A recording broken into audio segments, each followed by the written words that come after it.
we begin with some breaking news just coming in. U.S. President Donald Trump has responded to what he calls fake news that he suffered a major defeat by allowing his Russian counterpart Vladimir Putin to have a major summit in U.S. Trump says Putin would have loved doing the meeting anywhere else but the U.S., adding that the venue was a major point of contention. Now, he has lambasted what he calls the Democrat-run and controlled media, adding that had the summit taken place somewhere else, they would have said what a terrible thing that was. Now, he went on to call the people sick, saying they want crime in D.C. and other Republican cities throughout the country. But he has assured that he won't let it happen. He says, just like out now, our secure southern border, our cities will be secure and safe, and D.C. will lead the way.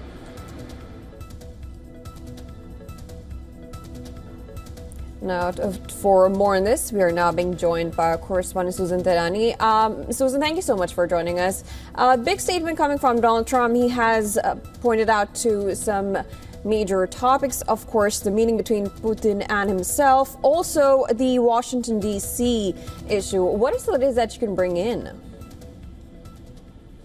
Yeah, I mean, I was watching that coverage today, which is Sunday here, and usually the Sunday shows really have a roundup, and they have officials even from the Trump administration, but it was very striking to see that the coverage of the Trump-Putin summit was strikingly uniform. It was, of course, sharp criticism of the president, which is not surprising. That always happens.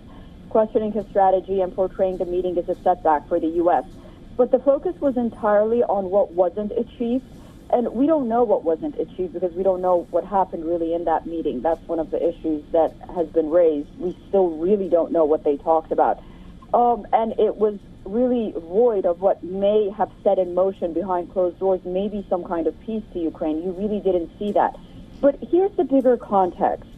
Trust in the media is at a near all-time low in America right now. Only about a third of the public say that they believe what the press reports right now is fair.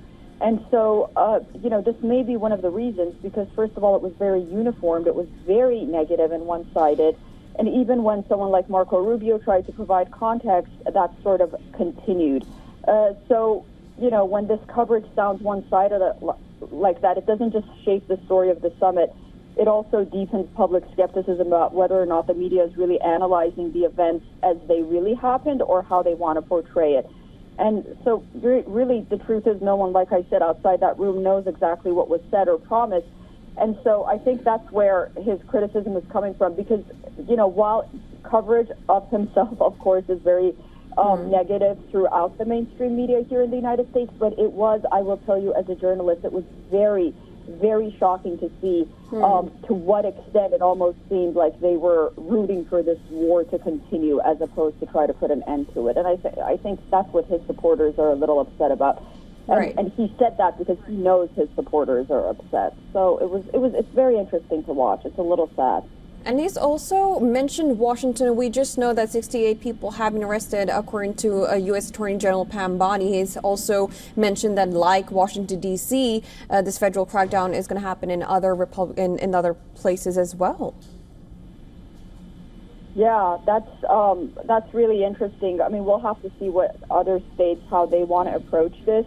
But I think the coverage of the Washington, D.C. issue has also sort of been mixed, because we're not really getting, you go on social media and you see the people, they're happy about how the city is being cleaned up, but then, you have officials that are saying, this isn't right. So it's very hard to get the real story about how comfortable the actual residents of Washington, D.C. are with what's happening. But I will tell you, there are people here in New York who are whispering, like the people that get on the train every day, they're saying maybe, this is what we need in New York as well. But again, it's just like those deportations.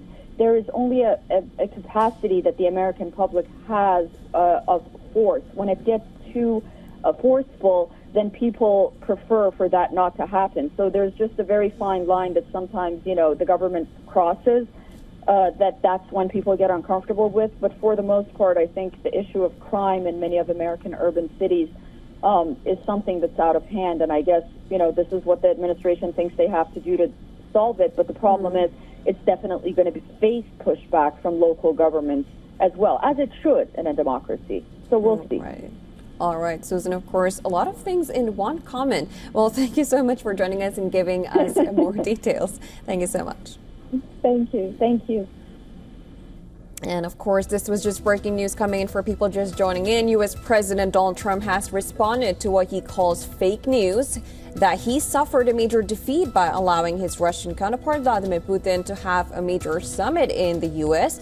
Trump said that Putin would have loved doing the meeting anywhere but the U.S., adding that the venue was a major point of contention. He has lambasted what he calls Democrat-run and controlled media, adding that had the summit taken place somewhere else, they would have said what a terrible thing that was. Now, he went on to call the people sick, saying they want crime in D.C. and other Republican cities throughout the country, but assures that he won't let it happen. He says just like out now secure southern borders, our cities will be secure and safe, and D.C. will lead the way.